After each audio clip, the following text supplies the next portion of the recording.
जनसंवाद न्यूज, सत्य आणि विश्वासाची बातमी। उल्हासनगर आणि अंबरनाथ रेल्वे अपघातात एका 25 वर्षीय तरुणाचा मृत्यू झाल्याची घटना घडली आहे। रोहित मगर असं मयत तरुणाचं नाव असून तो उल्हासनगरच्या सम्राट अशोकनगर येथील रहिवासी आहे। रोहित हा अंबरनाथ दिशेकडून उल्हासनगर शहराकडे लोकलने प्रवास करत होता।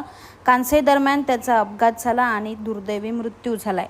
अंबरनाथ पार्ले गांव में खुल चुका है एक ऐसा प्रीमियम रेस्टोरेंट जहां आपको मिलता है डिलीशियस फूड, साथ एक कॉजी इंटीरियर का आनंद। Welcome to noon to moon. हर कॉर्नर आपको अपने एक अलग वर्ल्ड में ले जा सकता है। फैमिली मीटअप्स, गैदरिंग्स या अपने special dinner, non veg to veg, इनके मेन्यू में आपको हर तरह के डिलीशियस मिलते रहेंगे। इसके लिए स्पेशल सिंधी डिशेस, जहाँ आपको मिलेगा एक वाइड वेराइटी ऑफ डिशेस, हर एक टेस्ट बर्ड को सॅटिस्फाय कर सके। जनसंवाद न्यूज, सत्य आणि विश्वासाची बातमी। आजच सबस्क्राइब करून बेल आयकॉनला क्लिक करा आणि पहा ताज्या घडामोडींचा अचूक अंदाज आपल्या मोबाईलवर।